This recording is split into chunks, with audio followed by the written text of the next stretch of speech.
नमस्कार, बारामासा में आपका एक बार फिर से स्वागत है। निशा बाकी है कि पुराने एपिसोड्स में हम आपको जिन ऐतिहासिक यात्राओं पर लेकर चले थे वो करीब 200 से 300 साल पुरानी बात है। लेकिन ये एपिसोड इसलिए खास होने वाला है क्योंकि हम इस बार जिस ऐतिहासिक यात्रा पर जाने वाले हैं वो करीब 2000 साल पुरानी बात है।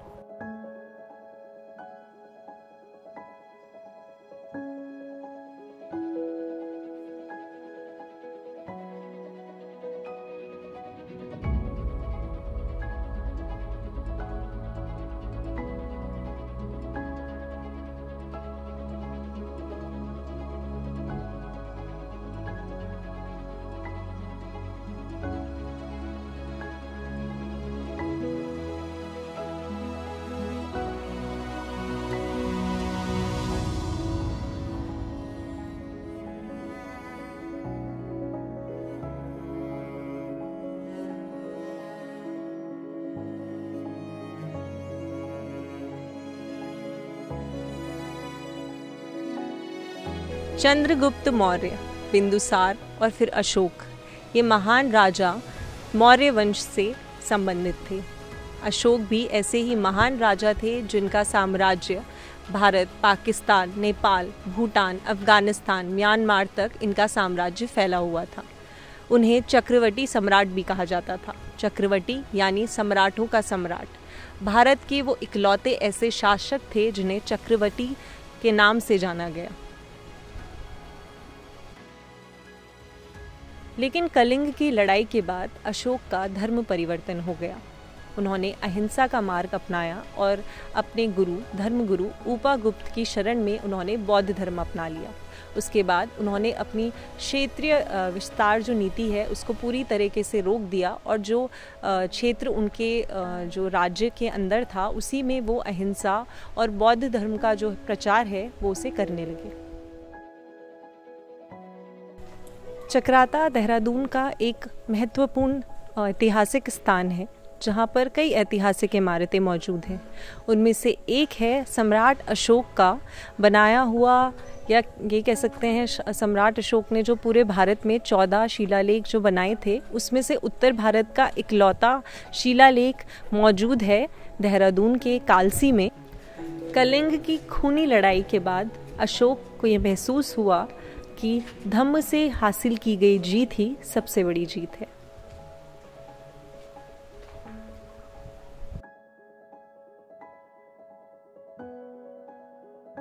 अशोक के शिलालेख उनकी राज्य की सीमाओं पर, महत्वपूर्ण व्यापारिक केंद्रों पर या किसी तीर्थ स्थल पर मौजूद थे। ऐसा इसलिए था क्योंकि यहाँ पर लोगों की आवाजाही ज़्यादा होती थी और वो चाहते थे कि उनका संदेश ज़्यादा से ज़्यादा लोगों तक पहुँच सके। माना जाता है कि 1254 के लगभग नसीरुद्दीन मोहम्मद ने कालसी के स्तूपों का विनाश किया था।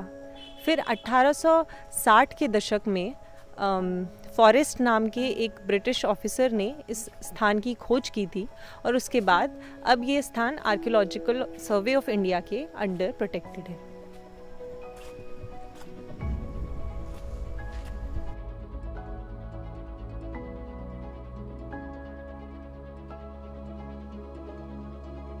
ये शिलालेख पाली भाषा और ब्राह्मी लिपि में लिखा गया है। इसमें पशुओं की बलि पर प्रतिबंध, मनुष्यों और जानवरों की चिकित्सा सुविधा आदि के बारे में जिक्र किया गया है।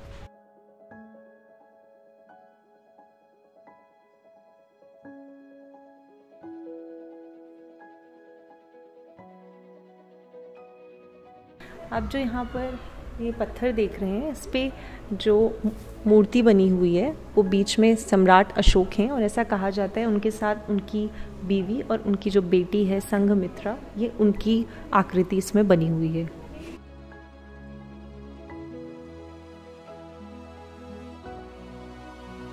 इस शिलालेख के उत्तरी भाग पर हाथी की एक आकृति बनी हुई है जिसे आप देख सकते हैं यहाँ पर। इसके नीचे लिखा हुआ है गजेतम, जिसका मतलब होता है सर्वश्रेष्ठ हाथी। इसके नीचे एक पंक्ति लिखी हुई है, सर्व श्वेतो हस्ती सर्वलोक सुख घरो, जिसका अर्थ है पूरे विश्व के लिए खुशी का जनक नाम का एक सफेद हाथी।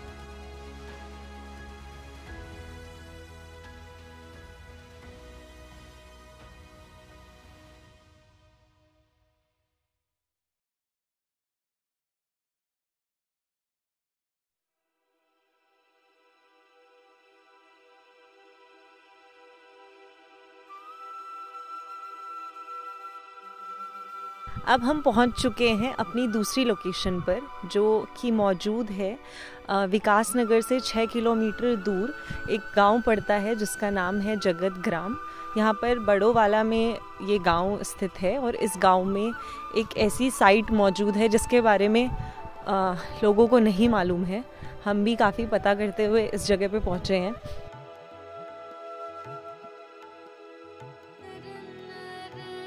जैसे ही आप गेट से एंटर करें, आप सीधे ना जाएं। हम भी सीधे चले गए और उसके बाद काफ़ी आगे जाने के बाद हमें रियलाइज़ हुआ कि हम गलत जगह पर आ गए, क्योंकि आम का बगीचा है बहुत बड़ा। हमें राइट हैंड साइड की तरफ जाना है जगत ग्राम जाने के लिए। यहाँ पे कोई बोर्ड नहीं है कि किस डायरेक्शन में जाना है, तो हमें इस तरफ जाना है। चलिए।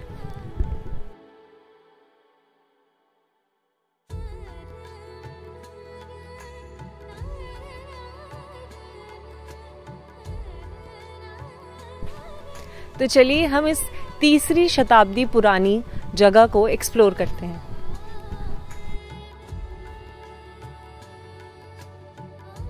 इस जगह की खोज की थी टी.एन. रामचंद्रन ने। जो आप मेरे पीछे ये जगह देख रहे हैं, ये राजा शीलवर्मन ने यहीं पर अश्वमेध यज्ञ कभी करवाया था। और ऐसी 3 जगह आर्कियोलॉजिकल सर्वे को मिली थी यहाँ पर जब उन्होंने एक्सकवेशन किया था। और यहाँ पर मौजूद जो इंस्क्रिप्शंस थे उनसे ये पता लगा था कि यहाँ पर 4 जगह ऐसी थी जहाँ पर ये यज्ञ हुए थे, लेकिन सिर्फ 3 ही जगह मिल सकी हैं। एक ये है, एक ऊपर की तरफ है जहाँ भी हम जाएंगे, और एक नीचे की तरफ सेम ऐसी ही जगह है।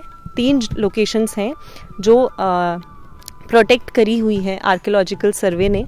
चौथी जगह कभी मिल नहीं पाई, शायद कभी जब टॉन्स में बाढ़ आई थी तो उससे वो जगह जो है डिस्ट्रॉय हो गई, वो कभी मिल नहीं पाई। तो फिलहाल सिर्फ 3 ही जगह हैं। और ये जो आप पीछे देख सकते हैं, ये जो ईंट हैं ये लगभग 3री शताब्दी के जो ईंट हैं वो हैं, और बाद में गवर्नमेंट ने इन्हें प्रोटेक्ट करने के लिए इस एरिया को सीमेंटेड कर दिया है। इस प्रथा के अनुसार राजा एक महायज्ञ का आयोजन करवाया करता था और उसमें और भी राजा आमंत्रित होते थे। और इस यज्ञ के बाद एक अश्व यानी घोड़े को छोड़ दिया जाता था, और जहाँ जहाँ वो जाता था वो सारा इलाका राजा के अधीन हो जाता था।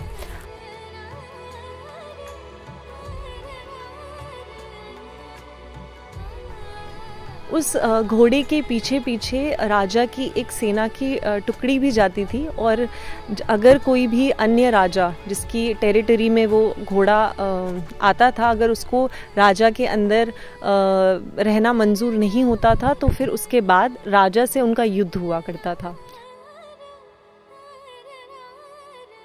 जब आप इस साइट को विजिट करेंगे तो आप देखेंगे कि हर एक साइट पे, जो भी 3 साइट्स हैं, उसके बगल में वॉच टावर लगा हुआ है, ताकि आप बर्ड आई व्यू से इस जगह का जो है इस जगह को देख सके, क्योंकि यहाँ पे आना अलाउड नहीं है। ये ऊपर एक छोटा सा पाथवे बना है जिसमें आप चल कर देख सकते हैं, और ऊपर से आप उस वॉच टावर से देख सकते हैं। ये एक ये अग्नि कुंड है जहाँ पर ऋषि मुनि बैठकर यज्ञ किया करते थे। और इसके अलावा यहाँ पर जो भी और चीज़ें मिली थी आर्कियोलॉजिकल सर्वे को एक्सकवेशन के दौरान, वो सभी अब दिल्ली म्यूज़ियम में संरक्षित कर दी गई हैं।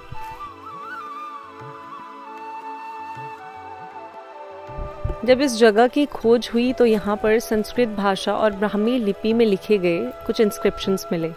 इंस्क्रिप्शंस यानी शिलालेख। उन शिलालेख में ये मेंशन था कि जो राजा हैं शीलवर्मन, उन्होंने यहाँ पर 4 अश्वमेध यज्ञ करवाए।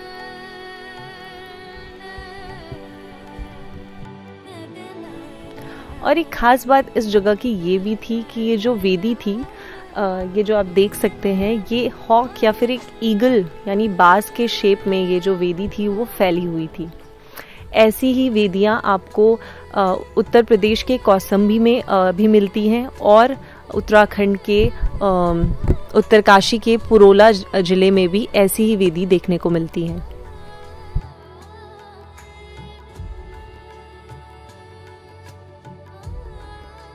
जो 2 वेदियां हैं वो एक साथ हैं, आसपास हैं, और ये जो तीसरी वेदी है ये थोड़ी सी दूर है। तो अब हम तीसरी वेदी की ओर चल रहे हैं।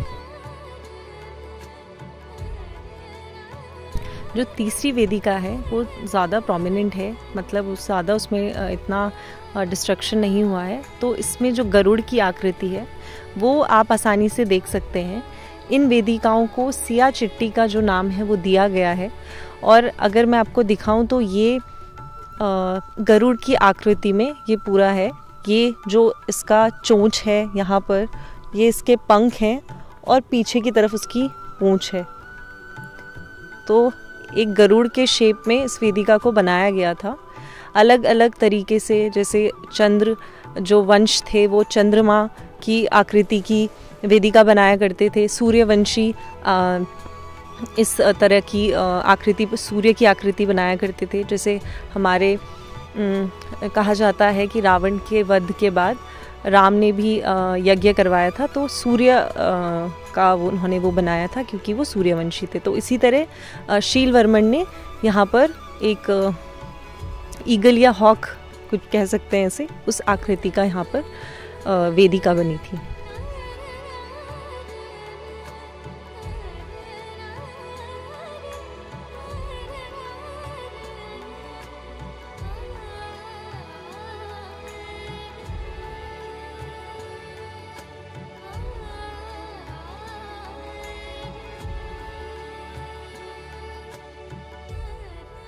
बारामासा का ये कार्यक्रम आपको कैसा लगा, हमें कमेंट करके ज़रूर बताएं और देखते रहिए बारामासा।